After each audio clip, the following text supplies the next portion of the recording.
नमस्कार दोस्तों, welcome to UP regular classes. मैं पार्थ सचान आप सभी का स्वागत करता हूं। तो आज के इस वीडियो में जानेंगे, अगर आप आर की तैयारी कर रहे हो और प्रीलिम्स बहुत नज़दीक है, प्रीलिम्स की डेट बहुत नज़दीक है और आपने मैथ और रीजनिंग नहीं पढ़ा है या पढ़ रखा है, तो इसको अच्छे से कैसे तैयार करें। क्योंकि लगभग 15 क्वेश्चंस का बर्डन, 15 से 20 क्वेश्चन का बर्डन है। और ये बर्डन कोई मामूली बर्डन नहीं है, ये आपको बाहर भी करा सकता है, आउट भी करा सकता है, इन भी करा सकता है प्रीलिम्स में, है ना। तो ये 15 क्वेश्चन का बहुत ही अच्छा जुगाड़ बताने वाला हूँ। और ये बताऊंगा, देखो मैथ और रीजनिंग कैसे आएगा इसमें, है ना, कहाँ से आते हैं, कौन से टॉपिक इंपॉर्टेंट है। अब ऐसा है नहीं कि रीजनिंग की बुक उठाई तुरंत लगाना शुरू, बिल्कुल नहीं, गलत तरीका है। रीजनिंग इतनी पढ़नी ही नहीं है, कितना पढ़ना है वो बताएंगे आपको, ठीक है ना, और कहाँ से पढ़ना है, सोर्स क्या रहेगा पढ़ने का। कई सारे यूट्यूब चैनल वाले क्या कर रहे हैं, आर का रीजनिंग उठाते हैं, शुरू से पढ़ा रहे हैं, बिल्कुल गलत तरीका है, ठीक है ना। उतना पढ़ने की ज़रूरत ही नहीं है। तो जब ज़्यादा ज़रूरत नहीं है तो मेहनत ज़्यादा क्यों की जाए, मेहनत उस पर की जाए जो हमारा वीक पोर्सन है ना। फालतू की मेहनत वेस्ट हो जाती है। तो मेहनत भी अपने को केवल स्टैंडर्ड तरीके से, बहुत ही स्मार्टली तरीके से करनी है। तो मैथ रीजनिंग कहाँ से पढ़ना है, कितना पढ़ना है, कौन सी बुक से पढ़ना है, आपको आज की वीडियो में बताऊंगा। पूरा वीडियो देखना। आपके अगर 15-20 क्वेश्चन आ रहे होंगे तो 18-17 क्वेश्चन आराम से सही हो जाएंगे, ठीक है ना। क्यों? क्योंकि फिक्स पैटर्न है, फिक्स पैटर्न पे आधारित क्वेश्चन आएंगे। आपको फिक्स पैटर्न पता है, नहीं पता है, मैं आपको बताने वाला हूँ, तो आपको क्लियर हो जाएगा, सिंपल। अब कौन से पार्ट आपको पढ़ने हैं वो बता दूं, ठीक है। तो देखो, रैंकिंग, हर बार क्वेश्चन आया है इससे, हर बार रैंकिंग, नीचे से इतना ऊपर से इतना, तो बीच में कौन से स्थान पे बैठे हैं, या पश्चिम से इसका स्थान, ए का स्थान 5वां है, या दाएं से 20वां है। ये वाले जो है रैंकिंग का पोर्शन है, आपके हर बार आए हैं, ठीक है। कोडिंग डिकोडिंग, मिसिंग नंबर, आपसे कोई नंबर दे देगा, वो मिसिंग दे देगा, ठीक है ना। या आपको कोई ऐसे ऐसे ग्राफ बना के दे देगा, इस पे नंबर दे देगा, नंबर दे देगा, ये वाला आपका बताना रहेगा नंबर, इस टाइप के। कैलेंडर के क्वेश्चन, बहुत ही बेसिक क्वेश्चन कैलेंडर के, कि आपको डेट निकालने को आ जाएगी, दिन निकालने को आ जाएगा, है ना। या आज के दिन इतनी तारीख है, या आज के दिन ये दिन है, तो आज से 10वां दिन कौन सा होगा, बिल्कुल simple. Blood relation, counting figure, figure counting आपका हर बार आया है।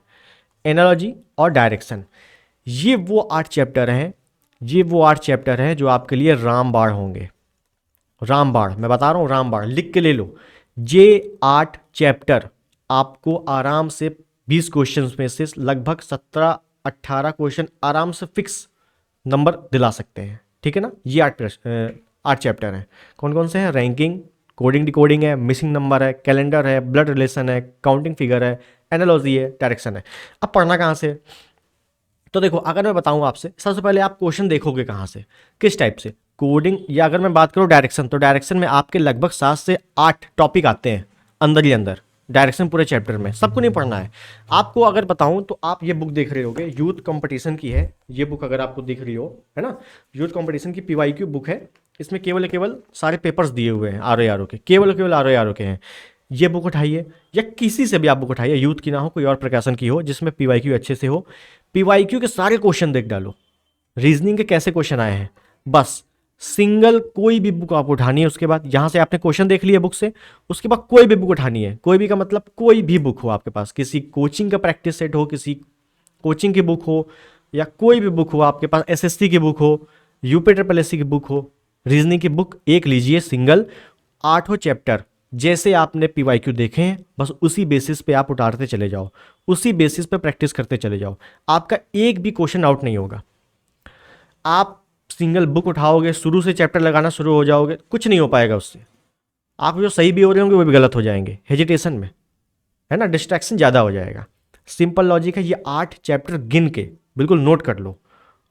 और जब एग्जाम हो जाएगा 11 फरवरी को, 12 फरवरी को बताना, 8 में से 9 चैप्टर्स नहीं आएगा, ठीक है ना। ये रीजनिंग है। तो ये 8 चैप्टर आपको अच्छे से कंप्लीट करने हैं। कहाँ से कंप्लीट होगा बता दिया है। कोई भी बुक उठाओ सिंगल, पहले PYQ देखो, उसके बाद जो भी बुक उठाओगे वहाँ से 8 चैप्टर अच्छे से कंप्लीट कर लो, बस सिंपल तरीका है ये, ठीक है। तो आई होप चीज़ें आपको समझ में आ गई होंगी, है ना, कौन सी बुक पढ़नी है। कोई खास बुक नहीं होती, सभी बुक अच्छी होती है ना, बस प्रैक्टिस होती है, किसी में प्रैक्टिस अधिक होती है, किसी में कम होती है ना। तो आप ज़्यादा वही ले लेना, ज़्यादा कर लेना प्रैक्टिस, बस काम खत्म। वीक हो तो ज़्यादा कर लेना।